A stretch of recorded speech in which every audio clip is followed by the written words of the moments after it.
Hi there, welcome to another live tutorial. This week we are looking at self-portraits. So I posted onto the group a link to the blog where we have a resource to guide you through this whole process. I'm going to go through that resource just to discuss with you the different elements to do with this task so that you can produce a portrait, and then we'll go through again some techniques to use to actually produce your portrait. So the task is to produce a self-portrait using charcoal. So we've looked at observation, we've looked at tonal scales, and we've been doing a lot of still life. Last week we looked at getting the proportions right on a face. Okay, so very basic sketch, no one in particular, just learning the measurements and the proportions where the features occur on a face and how to get them accurate. Because if you've got those rules, then any kind of observation is then easier because you've got those as a guide. And obviously they change depending on the face you're looking at. But in general, the maths behind it and the location of features roughly always fits those rules. So if you have those in mind when you're doing your self-portrait, you will get more or less the features in the right place. Okay, so that was the basics to start off on portraits, self-portraits. Now with the resource, I talked through what is a self-portrait, because as well as learning the technical skills on how to learn to draw and paint, which is what we are doing in this group, it's also interesting to understand art in a wider context and understand what you can do to create the art in the first place. We like to say making your work personal, because then you have more of a context, you have more of a purpose for your art, more of a connection to your art. So from looking at other artists, I start off on the resource on the blog talking through some different artists. Now when you do your self-portrait, you'll obviously notice sometimes you've got just the face, sometimes you've got the whole body. It's up to you what you want to put into your self-portrait. We're obviously focusing on the face, so now we've got to think about how we actually go about that. And is it just a case of setting up a mirror and then copying your face? Well, I like to do things slightly differently to make sure you've got an extra resources, an extra support there when you are doing your drawing. So we start off this task by actually taking a photo. Okay, so if you have a black and white photo of yourself in front of you, you can obviously refer to that. If you can print that photo off, obviously you go back to the idea of using the right side of your brain, so you can turn that photo, can't you? You can turn it upside down, you can turn it sideways, and then you'll be able to see more of your observation, and you'll be able to see things that you might not see if you're just looking at a photo. Because the hardest thing with a portrait, I think, is the left side of your brain is going to try and take over, because it thinks it knows what an eye looks like, and it thinks it knows what a nose looks like because you've seen them so many times. But it is that technique of really seeing what you are drawing and not what you think is in front of you. You know yourself well, okay, because you see yourself in the mirror. But when you're actually doing an observation, we've got to go back to the basics of seeing lines and seeing angles and proportion and really trying to draw what is in front of you. So printing off a photo so that you can turn it, so that you can trick your brain into not drawing what it thinks is there is key. And also with a black and white photo, you get to see all the tone. So if you've got a photo and you can see all the different variations of tone, so what's great obviously about camera phones is, or any digital phone or camera, you can go to the settings, can't you, and make it black and white, and you can make it even more contrasting, so you can play around with it until you are satisfied that you've got a really intense tonal photo. So to get that photo in the first place, we would recommend taking a photo from next to a bright window or light, okay, natural light, to get the really intense tone. So I talk about that as well. So if we back up slightly, I talk about in the resource a couple of artists, just to, as I say, put into context the whole self-portrait idea. So you've got the idea of Picasso. He did lots of self-portraits. So thinking about how to add meaning, how to add personality, how to make your drawing personal and not just your basic photo. Picasso is an interesting one to look at because he always made the eyes really big. So he made the eyes bigger so that when you are looking at his art, he had the philosophy that it was him looking at you and not the other way around as the viewer. So nice concept, and it makes you understand more about him and his art. We've got artists like Andy Warhol on there from the 60s, from the pop art movement, who projected camouflage onto his face. He was a very private artist, and with any interview that he had, he would give different answers. So you never really knew the real man. He was very private, and he kind of just told you what, you know, you think you wanted to hear, and then in another interview he'll contradict himself. So the idea of projecting camouflage on his face, it just gives that idea that he's a hidden character, a hidden personality. So you can be really creative with your self-portrait, okay? So as well as learning to draw and paint, you're also trying to think of art in a, as I said, a wider context to bring meaning into your work. And there's many ways you can do that. I think looking at artists, and we'll go on to that in more depth later on in these tasks, always helps with any of these tasks, okay? So I've given some suggestions on the slideshow. Frida Kahlo was an obvious one, just because she's remembered for self-portraits, pain and passion. Her life was full of it. So if you read upon her, you'll really understand her self-portraits and her artwork. She was from Mexico, so she had lots of symbols about her culture. When you're taking your photo, you can think about that. What's in the background? What's in the foreground? Any sort of accessories that you're wearing could show your personality or show some sort of connection to a culture, or I don't know, anything, okay? So it just makes you think beyond just taking a selfie next to a window, you know, just adding that extra dimension to it. Now, by all means, you don't have to do that, because obviously you might just be practicing your charcoal drawing. But it's interesting to see what self-portrait actually means in the context of art, isn't it? So planning it, there's a whole idea of how you can plan it, how you can start thinking about yourself, thinking about how to express an identity, or thinking about what music you like, or just anything, starting from the basics and then seeing if there's anything. It doesn't have to be obvious. And, you know, when you're doing your drawing, the symbol doesn't have to be something that everyone will then recognise, because it's personal to you. So there's a bit of a plan here about how you can go about your self-portrait and what you will do.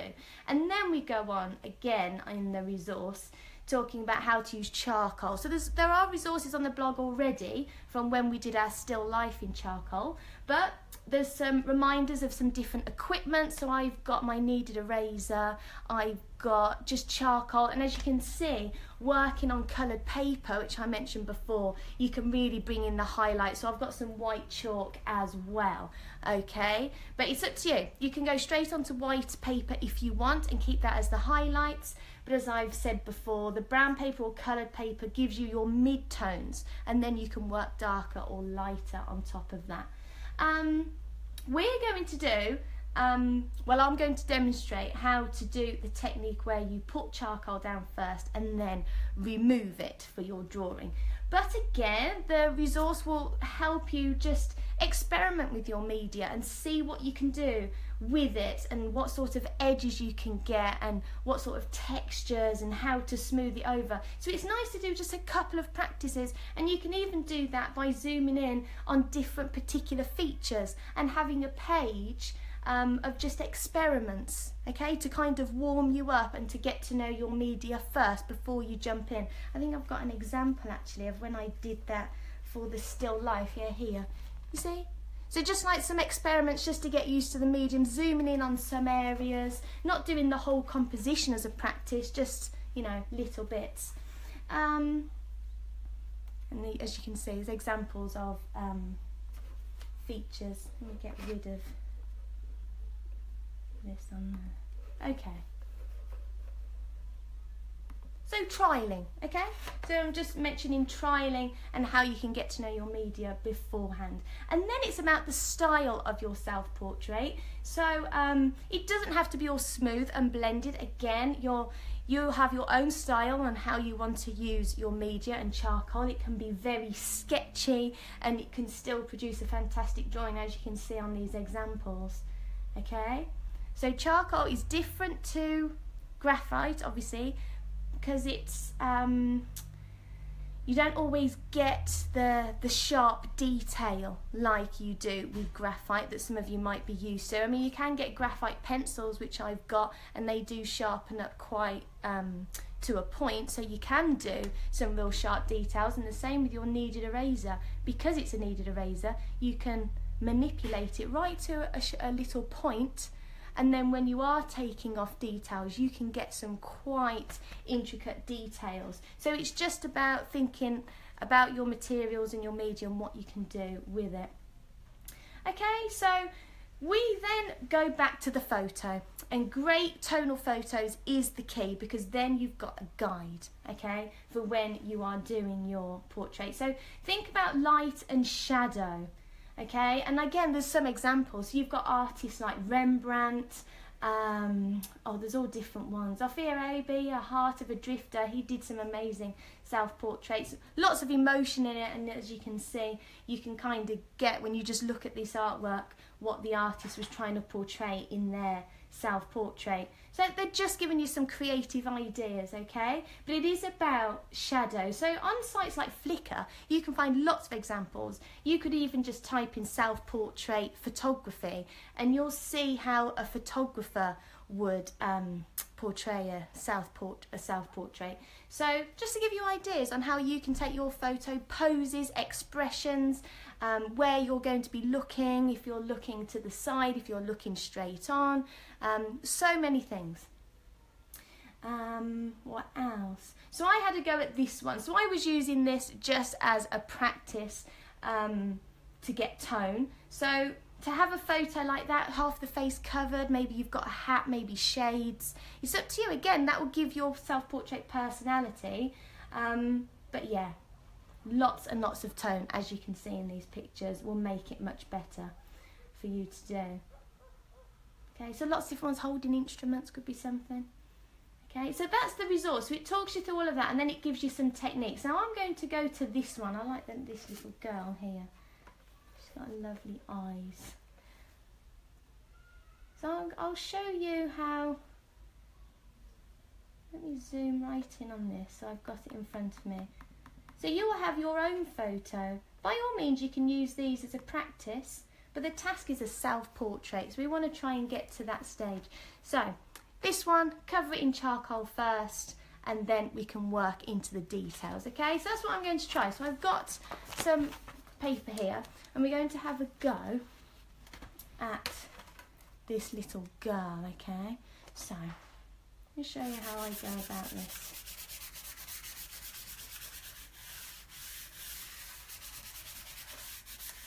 Charcoal is messy. You do get used to that. So you can use your fingers, or you can get some kitchen towel and tissue, and as you can see, it gives it a nice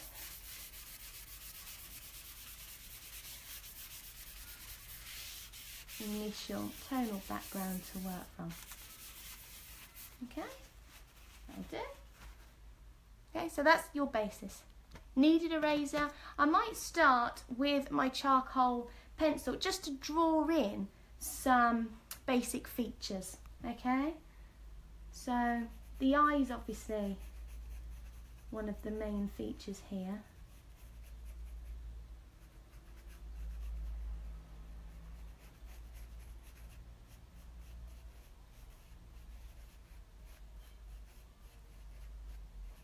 It goes very dark here, so we can't hardly see it, and all this is going to be dark too.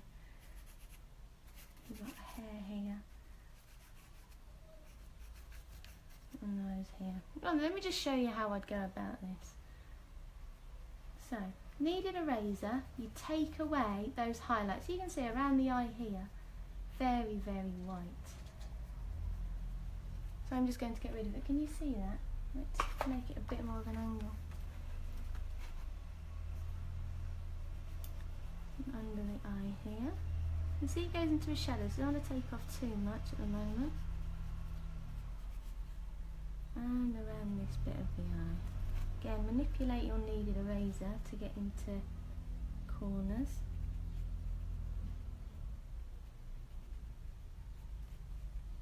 So we did this for our still life. So those of you that have been following for a few weeks now might have seen this resource already where we used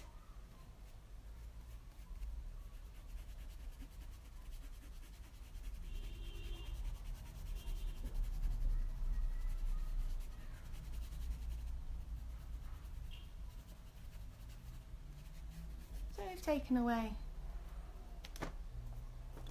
those highlights. Now we can work into it a bit more with our charcoal. So very dark here, isn't it? So I'm literally going to colour this section in. I have got that little dot of light reflecting off the eye. I'll add that bit back afterwards. I just want to get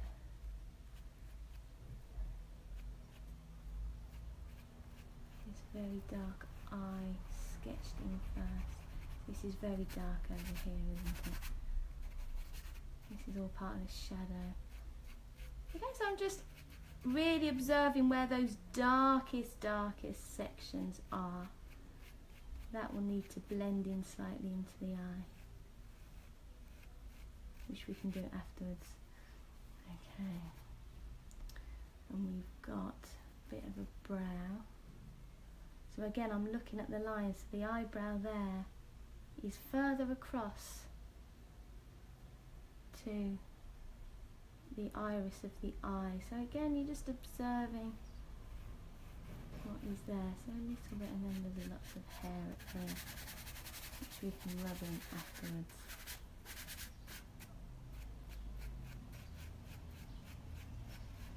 And a bit of a curve there, isn't it?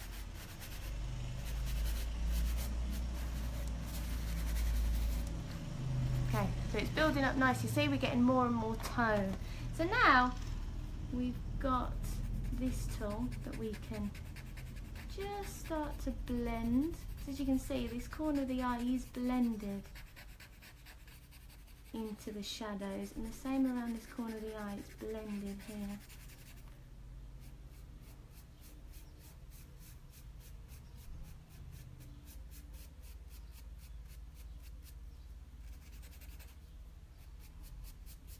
Blending out down here.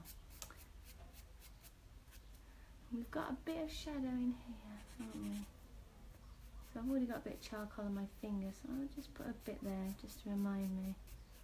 That's the corner of the nose there, and there is a bit of shadow coming up there. Okay, so you just keep building into it, as you can see. We'll get some more detail in the hair shortly. So now I've taken away the highlights with my kneaded eraser, haven't I? And given myself a good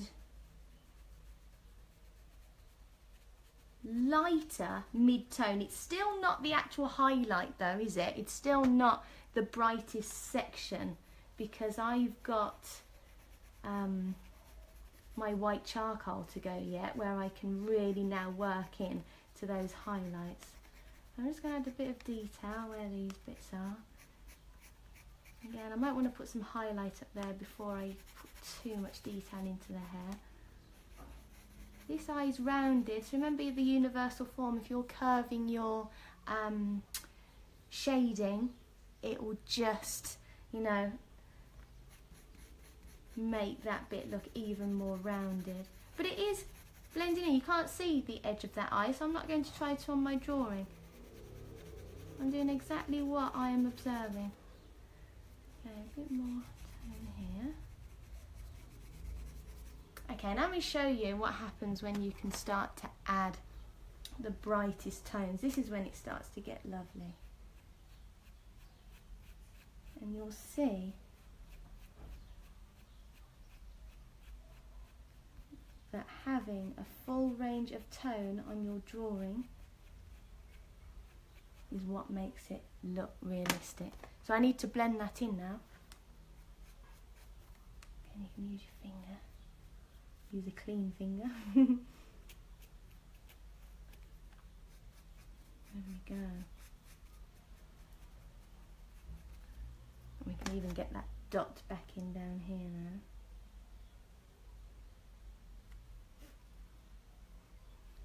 Okay, and this is just as bright, isn't it, around this part where the light's coming off the face. So I'm going to go right up against here and really make this nice and bright now.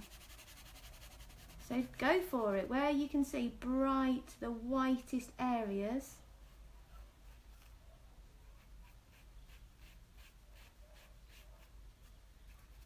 Again, we want to go in between the hair, so I'll put some highlight in between, and I can pull it out afterwards. Right down the front of the nose here, it's a bit blended in a bit more. Okay, so you see, it's coming together, isn't it? We've got the highlights in there now.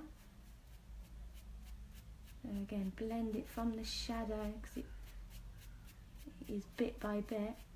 When we did the live drawing of the cutlery, that's when it's very black against white, isn't it? But this, it is blended, okay? So we want to try and get that.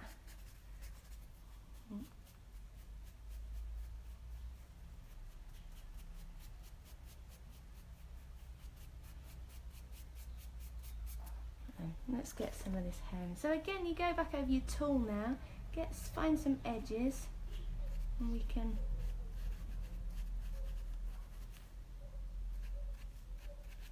get in a bit more detail with the hair, can't we? To get some lines in there. Okay, so you just keep building it up. Hopefully this helps understand a bit more about how to just keep adding your tone to a charcoal drawing. And you can probably now appreciate more that if you have a great photo, great tonal photo in front of you, you're making life much easier. And also different expressions, different positions of the light, it also adds even more interest, but it's more forgiving as well. If you're trying to do a whole face straight face on, it is quite difficult, isn't it? Because you need to get all the features in proportion. So if you've got a slight angle, yes, you've probably got some more awkward shapes, but you've done universal forms and there's nothing new on a face. It's all still there, the same shading techniques, the curves, the spherical shapes of cheeks and things. So just think of it like that. Think of it like all your different universal forms, and you can apply all those techniques that we've already talked about, but to a portrait. Okay, so that's it. And then you just keep working into it bit by bit.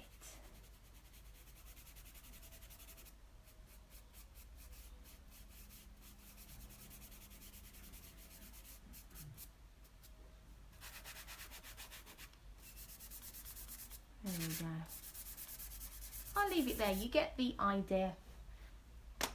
So, having coloured paper and being able to add the highlights as well as the shadow is obviously a great technique, okay, because you get to do all of the tones. If obviously you're on your paper, then you're relying on your kneaded eraser to get these really bright highlights in, and then you're working more into the mid-tones. Okay, so it doesn't matter which way you do it. I just find this way helps you really think about the lightest tones and the darkest, and then the mid-tones kind of just appear because you're blending from your dark to light, okay?